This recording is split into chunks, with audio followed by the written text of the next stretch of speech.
సంవత్సర కాలం అవుతున్నా ప్రజలకు ఇచ్చిన హామీలని నెరవేర్చకుండా ఈరోజు రెడ్ బుక్ రాజ్యాంగం అంటూ కక్ష సాధింపు చర్యలకు మాత్రమే వాళ్ళు ఏ విధంగా కన్ఫైన్ అవటమే కాకుండా ఈ రాష్ట్రాన్ని దోచుకొని దాచుకుంటూ ఇంకా ఈ రాష్ట్రాన్ని అప్పుల్లో ముంచేస్తుంటే ఈ రాష్ట్రాన్ని కాపాడుకోవాలి, ఈ రాష్ట్ర ప్రజలకి అండగా ఉండాల్సిన బాధ్యత ప్రజా పార్టీ అయిన వైఎస్ఆర్ కాంగ్రెస్ పార్టీకి ఉంది. కాబట్టి ప్రజల తరఫున ఈరోజు ఏదైతే ఈ కూటమి ప్రభుత్వం ప్రజలకి వెన్నుపోటు పొడిచి సంవత్సరం అవుతుందో ఈ జూన్ 4ని వెన్నుపోటు దినంగా మా నాయకుడు జగన్మోహన్ రెడ్డి గారు అనౌన్స్ చేయడమే కాకుండా ఈరోజు రాష్ట్ర వ్యాప్తంగా ప్రజలకి అండగా ర్యాలీలు చేసి అఫీషియల్స్ కి మెమరాండం ఇచ్చి అది ప్రభుత్వానికి అందజేసి వాళ్ళు ఇచ్చిన హామీలని వాళ్ళ మేనిఫెస్టోని నెరవేర్చమని డిమాండ్ చేస్తున్నాం.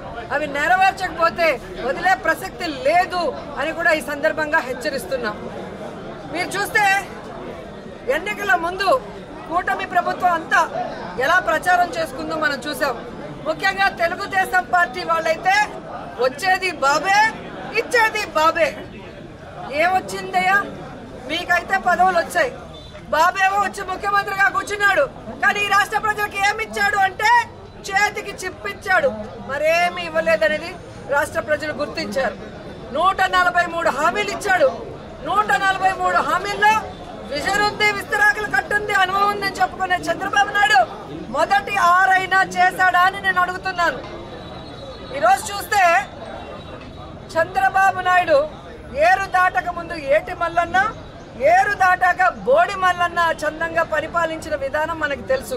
కానీ ఈ రాష్ట్ర ప్రజలు ఎలా నమ్మి మోసపోయారు, అలాగే ఈవీఎంలతో వీళ్ళు ఎలా మ్యానిపులేట్ చేసి ఈరోజు 60,000 90,000 అంటూ అసలు ప్రజలు ఓట్లేని నాయకులంతా గాల్లో గెలిచిపోయిన గాలిగాళ్లే ఎక్కువగా ఉన్నారు ఈ రాష్ట్రంలో. సో ఈరోజు నేను ఎందుకు ఇది చెప్తున్నాను అంటే జగన్మోహన్ రెడ్డి గారు ఎన్నికల్లో చెప్పడం జరిగింది, చంద్రబాబు నాయుడు 3 సార్లు ముఖ్యమంత్రి అయినా ఏ రోజు చెప్పిన వాగ్దానాన్ని నెరవేర్చలేదు, పిల్లనిచ్చిన మామనే వెన్నుపోటు పొడిచిన వాడు, జాగ్రత్తగా ఉండండి అని. కానీ ఈవీఎంల దగ్గర మనం ఏం చేయగలం? సో ఈవీఎంలని మ్యానిపులేట్ చేశారు. కొన్ని చోట్ల అమాయకమైన ప్రజలు, రైతులు, మహిళలు కూడా జగన్ గారే ఇచ్చినప్పుడు చంద్రబాబు నాయుడు, లోకేష్, పవన్ కళ్యాణ్ ఇస్తారేమో, పవన్ కళ్యాణ్ చెప్పిన మాటలు నమ్మి చాలా మంది ఓట్లు వేయటం కూడా జరిగింది. కానీ ఈరోజు చూస్తే సూపర్ 6 చేస్తామన్న చంద్రబాబు నాయుడు సూపర్ 6 చేశాడా అని అడుగుతున్నాను. అన్నిటికీ వెన్నుపోటు పొడిచింది నిజం కాదా అని అడుగుతున్నాం. ఈరోజు తల్లికి వందనం ఇస్తానన్నాడు, కానీ ఇవ్వకుండా వెన్నుపోటు పొడిచాడు. రైతుకు అన్నదాత ఇస్తా అన్నాడు, ఇవ్వకుండా వెన్నుపోటు పొడిచాడు. జాబ్ క్యాలెండర్ ఇస్తా అన్నాడు, ఇవ్వకుండా వెన్నుపోటు పొడిచాడు. ఉద్యోగం ఇస్తా ఇవ్వని వాళ్ళకి నిరుద్యోగ భృతి ఇస్తా అన్నాడు, ఇవ్వకుండా వెన్నుపోటు పొడిచాడు. అలాగే అధికారులకి ఐఆర్ ఇస్తాను, డిఏ ఇస్తాను అని చెప్పాడు, కానీ ఈరోజు ఇవ్వకుండా ఎలా వెన్నుపోటు పొడిచారో మనం చూసాం. మహిళలకైతే ఉచిత బస్సు ఇస్తాను, పొద్దు నుంచి సాయంత్రం వరకు ఫ్రీగా తిరుక్కోవచ్చు అని చెప్పారు, కానీ ఇవ్వకుండా ఎలా వెన్నుపోటు పొడిచారో మీరందరూ కూడా కళ్ళారా చూశారు. ఈరోజు ఒక్కరికి కూడా ఒక సెంటు భూమి గాని, ఒక ఇల్లు గాని కట్టించకుండా ఎలా వెన్నుపోటు పొడిచాడో మీరందరూ కూడా కళ్ళారా చూస్తున్నారు. సో వెన్నుపోటు అంటే చంద్రబాబు నాయుడు, చంద్రబాబు నాయుడు అంటే వెన్నుపోటు. ఇది ఈరోజు ప్రజలు తెలుసుకున్నారు, వాళ్ళకి జరిగిన నష్టాన్ని వాళ్ళు తెలుసుకున్నారు. ఎప్పుడెప్పుడు ఎన్నికలు పెడితే జగన్మోహన్ రెడ్డి గారికి ఓటేసి మళ్లీ ముఖ్యమంత్రిని చేసుకోవాలని ఎదురు చూస్తున్నారు అన్న దాంట్లో ఎటువంటి అతిశయోక్తి లేదని కూడా తెలియజేసుకుంటున్నా. మొదటిసారి ముఖ్యమంత్రి అయిన జగన్మోహన్ రెడ్డి గారు తాను ముఖ్యమంత్రి అయిన రోజుకి చంద్రబాబు నాయుడు ఖజా ఖాళీ చేసి ఖజానాలో 100 కోట్లు మాత్రమే పెట్టినా ఆయన పెట్టిన అప్పులన్నీ తీర్చి జగన్మోహన్ రెడ్డి గారు ఇచ్చిన ప్రతి వాగ్దానాన్ని నెరవేరుస్తూ వెల్ఫేర్ డెవలప్మెంట్ 2 కళ్ళగా ముందుకు వెళ్లాడు. జగనన్న దిగిపోయే రోజుకి 7,000 కోట్ల రూపాయలని ఖజానాలో పెడితే సిగ్గులేని కూటమి ప్రభుత్వ నాయకులు ఈ రోజు ఖజానా ఖాళీగా ఉంది, ఖజానాలో ఏమీ లేదు, ఏం చేయాలో అర్థం కాలేదు అని చెప్పి ఏ విధంగా మొసలి కన్నీళ్లు కారుస్తున్నారో మీ అందరూ చూస్తున్నారు.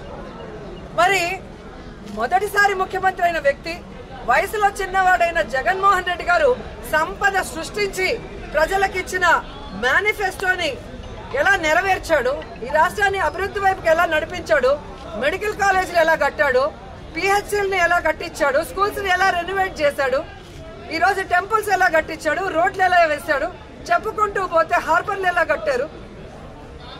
ఈడేమో అనుభవం ఉందంటాడు. సంవత్సరం అవుతుంది, ఒక్క సెంటు భూమి ఒకరికి ఇచ్చారా, ఒక ఇల్లు కట్టించారా? జగన్మోహన్ రెడ్డి గారు దిగిపోయే రోజుకి ఫినిషింగ్ లో ఉన్న మెడికల్ కాలేజీలు ఇంతవరకు పూర్తి చేయట్లేదు. వాటిని అమ్మేసి జగన్ గారి పేరు ఎవరు గుర్తు పెట్టుకోకూడదన్న ప్రయత్నం చేస్తున్నారు. హార్బర్లని అమ్మేయాలని చూస్తున్నారు ప్రైవేట్ వాళ్ళకి. స్కూళ్ళన్నీ కూడా నిర్వీర్యం చేస్తున్నారు. ఇప్పటికే సిబిఎస్ఈ తీసేశారు, ఐపీది కట్ చేసేశారు, ట్యాబ్స్ కట్ చేసేశారు, రెనోవేషన్ లో ఫైనల్ స్టేజ్ లో ఉన్న వాటిని ఆపేశారు. అలాగే పిహెచ్సిలు, హాస్పిటల్ ఏవైతే బ్యాలెన్స్ ఉన్నాయో వాటన్నిటిని ఆపేయడం మనం కళ్ళారా చూస్తున్నాం. ఇంతవరకు ఒక గుడి కట్టించారా, ఒక బడి కట్టించారా, ఒక రోడ్డు వేశారా, ఒక ఇల్లు కట్టించారా అంటే ఏమీ కూడా లేదు. వీళ్ళు సూపర్ 6ని గాలికి వదిలేసి సూపర్ స్కామ్లు చేసుకుంటూ ముందుకెళ్తున్నారు. ఈరోజు ఈ రాష్ట్రంలో చూస్తే బెల్ట్ షాపులు, పర్మిట్ రూములు ఇప్పటి ముప్పటిగా ఇచ్చి మద్యంతో ఎలా దోచుకుంటున్నారు. ఖజానా బొక్కబట్టారు. ఈరోజు కూటమి ప్రభుత్వ జోబీలు మాత్రం ఫిల్ అవుతున్నాయి మద్యంతో. అలాగే ఇసుక మాఫియా, ఉర్సా భూముల mafia, ganja mafia, drugs mafia, ఈ విధంగా ఇష్టానికి తయారయ్యారు. పోలీసులు ఎలా తయారయ్యారంటే రెడ్ బుక్ రాజ్యాంగానికి కాపలా కాస్తున్నారు. ఈరోజు ఎవరెవరు వైఎస్ఆర్ కాంగ్రెస్ పార్టీ నాయకులుగా ఉన్నారు, ఎవరెవరు విలేజ్ల్లో ప్రజలకి అందుబాటులో ఉంటూ అన్ని చేసి మంచి పేరు తెచ్చుకున్నారో వాళ్ళందరి మీద లేనిపోని అక్రమ కేసులు పెట్టి వాళ్ళని అరెస్టు చేసి కనీసం ఛార్జ్ షీట్లు కూడా వేయకుండా వాళ్ళ మీద బెయిల్ రాకుండా ఎంత చేయాలో పోలీస్ వ్యవస్థ అంతా కూడా చేస్తుండటం మనం అందరం కూడా గమనించాలి. నిజంగా ఒక తప్పు జరిగితే కేసు ఎఫ్ఐఆర్ చేయండి. ఇమీడియట్ గా 10-15 రోజుల లోపలైనా మినిమం ఆ కేసుల్ని ఛార్జ్ షీట్ వేసి మీరు కోర్టుకి అప్పగిస్తేనే కదా వాళ్ళకి బెయిల్ వస్తుంది. అంటే తప్పుడు కేసులు కాబట్టి ఛార్జ్ షీట్ లో నిజాలు రాయాలి కాబట్టి, తప్పులు రాస్తే రేపు వాళ్ళ ఉద్యోగం పోతుంది కాబట్టి ఈ రోజు తప్పుడు కేసులతో జైల్లో 50 రోజులు, 60 రోజులు, 70 రోజులు మగ్గిపోయే పరిస్థితి వైఎస్ఆర్ కాంగ్రెస్ పార్టీ కార్యకర్తలకి, నాయకులకి కలుగుతోంది. ఎవరైతే ఈరోజు తప్పుడు కేసులతో జైళ్ళకి వెళ్లారో వాళ్ళకి అండగా నిలబడ్డాం. వారందరికీ కూడా ఈరోజు బెయిల్స్ ఇచ్చాం.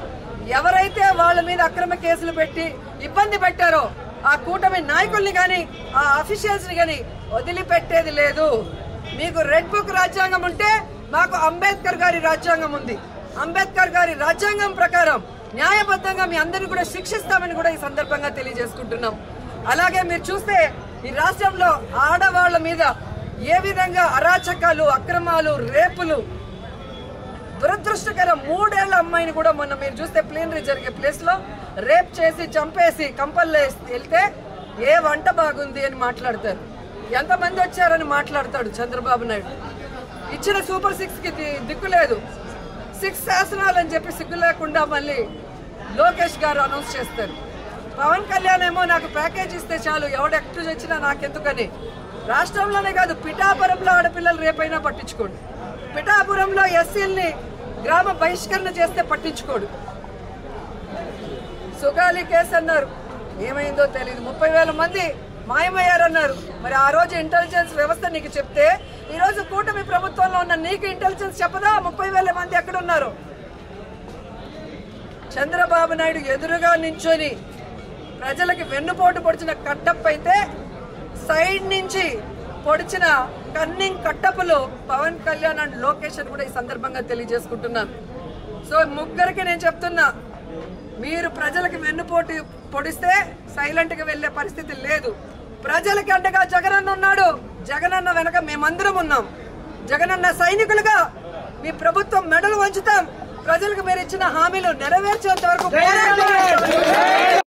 ముఖ్యంగా రైతు బాగుంటే రాష్ట్రం బాగుంటుందని నమ్మిన వ్యక్తులు వైఎస్ఆర్ గారు, జగన్మోహన్ రెడ్డి గారు. రైతు బాంధవులుగా వాళ్ళకి కావాల్సినవన్నీ చేశారు. రైతుకు గిట్టుబాటు ధర ఇచ్చారు. రైతుకు పెట్టుబడి రైతు భరోసా ద్వారా రబీకి గాని, ఖరీఫ్ గాని అందించడం మనం చూసాం. అలాగే వాళ్ళ గ్రామాల్లోనే వాళ్ళకి నాణ్యమైన విత్తనాలు గాని, ఎరువులు గాని, వ్యవసాయానికి సంబంధించిన పనిముట్లనన్నీ కూడా రైతు భరోసా కేంద్రం ద్వారా ఇవ్వటం జరిగింది. 5 ఏళ్లలో ఏ రోజు రైతు రోడ్డెక్కలేదు. మాకు అన్యాయం జరిగిందనో, మాకు గిట్టుబాటు ధర రాలేదని రోడ్డెక్కల. కానీ తెలుగుదేశం పార్టీ అధికారంలోకి వచ్చిన తర్వాత మిర్చి రైతులు రోడ్డెక్కారు, మామిడికాయ రైతులు రోడ్డెక్కారు, పసుపు రైతులు రోడ్డెక్కారు. ఎందుకంటే ఎక్కడా కూడా దేనికి గిట్టుబాటు లేదు. ఈరోజు రైతులైతే కన్న నీళ్లు కాదు రక్తపు నీళ్లు వస్తున్నాయి కళ్ళల్లో నుంచి. ముఖ్యంగా చిత్తూరు జిల్లాలో మామిడికాయలు ఎక్కువ. మామిడికాయకి రేట్ లేక కనీసము 5 రూపాయలు అంటే కోసే కూలి కూడా రాకుండా ఈరోజు వాళ్ళు ఇబ్బంది పడే పరిస్థితి వస్తే పట్టించుకునే నాదుడే లేదు. ఈరోజు పసుపుకి గాని మిర్చికి గాని వరికి గాని దేనికి కూడా ఇవ్వలేదు. రైతు భరోసా అంటే అన్నదాత సుఖీభవ ఇవ్వలేదు. రైతు భరోసా కేంద్రాలు నిర్వీర్యం చేశారు. భరోసా కేంద్రానికి ఉన్న వైఎస్ఆర్ గారి బొమ్మని జగనన్న బొమ్మని తీసేస్తారు. వైఎస్ఆర్ క్లినిక్ ఉన్న వైఎస్ఆర్ గారి పేరు తీసేస్తారు. నిజంగా మీరు నిజమైన నాయకులైతే మీకు చిత్తశుద్ధి ఉంటే జగనన్న చేసిన దానికన్నా గొప్పగా పరిపాలించండి. జగనన్న చేసిన దానికన్నా గొప్పగా సంక్షేమాన్ని అందించండి. జగనన్న చేసిన దానికన్నా గొప్పగా అభివృద్ధిని అందించండి. అంతేగాని ఈరోజు కక్ష సాధింపు చర్య చేసుకోవాలంటే గొప్ప గొప్ప వాళ్లే చరిత్రలో చరిత్రహీనులుగా మిగిలిపోయి కాలగర్భంలో కలిసిపోయారు. ఆ విషయాన్ని చంద్రబాబు నాయుడు, లోకేష్, పవన్ తెలుసుకోవాలని కూడా ఈ సందర్భంగా తెలియజేసుకుంటున్నా. మహిళలకి మీరు ఇచ్చిన ప్రతి వాగ్దానాన్ని నెరవేర్చాలి. రైతులకు ఇచ్చిన ప్రతి వాగ్దానాన్ని నెరవేర్చాలి. యువకులకు ఇచ్చిన ప్రతి వాగ్దానాన్ని నెరవేర్చాలని కూడా కోరుకుంటూ జగనన్న ఇచ్చేటివి ఆపేశారు. కనీసం మీరు చెప్పినవైనా కంటిన్యూ చేయండి అని కోరుకుంటూ ఈరోజు ఈ వెన్నుపోటు దినోత్సవంలో ప్రజలకి అండగా నిలబడిన వైఎస్ఆర్ కాంగ్రెస్ పార్టీ సైనికులందరికీ పేరు పేరున పాదాభివందనాలు తెలియజేసుకుంటూ వైఎస్ఆర్సీపీ అంటే ప్రజల పార్టీ, ప్రజల కోసం పుట్టిన పార్టీ, ప్రజల్లో నుంచి వచ్చిన పార్టీ, ప్రజలకు ఎప్పుడు కూడా అండగా ఉండాల్సిన పార్టీ అని మనం బాధ్యతగా ఉండేవాళ్ళం. కాబట్టి సంవత్సర కాలం ఈరోజు కూటమి ప్రభుత్వానికి అవకాశం ఇచ్చాం. సంవత్సర కాలం ఇచ్చినా కూడా వాళ్ళు కుంభకర్ణుల్లా నిద్రపోతున్నట్టు నటిస్తూ ఈరోజు కూటమి ప్రభుత్వం ఏ విధంగా అవినీతితో దోచుకొని దాచుకోవటమే పనిగా పెట్టుకొని ఈ రాష్ట్రాన్ని అప్పుల పాలలో ముంచేస్తున్నారు. కాబట్టి రాష్ట్రాన్ని కాపాడుకోవాల్సిన బాధ్యత, ప్రజల్ని కాపాడుకోవాల్సిన బాధ్యత మన మీద ఉంది. కాబట్టి ఈరోజు వెన్నుపోటు దినంగా ప్రకటించి రాష్ట్ర వ్యాప్తంగా ప్రజలకు అండగా ముందుకు వెళ్ళాం. ఖచ్చితంగా ప్రభుత్వం దిగి వస్తుందని నమ్ముతున్నాం. రాకపోతే ఈ రోడ్ నుంచి పోరాటం చేయడానికి వైఎస్ఆర్ కాంగ్రెస్ పార్టీ ఎప్పుడూ సిద్ధంగా ఉందని కూడా తెలియజేసుకుంటున్నాం. జై జగన్. ఇండియా పాకిస్తాన్ ఉద్రిక్తతలపై లేటెస్ట్ అప్డేట్స్ కోసం డౌన్లోడ్ చేసుకోండి RTV లైవ్ యాప్.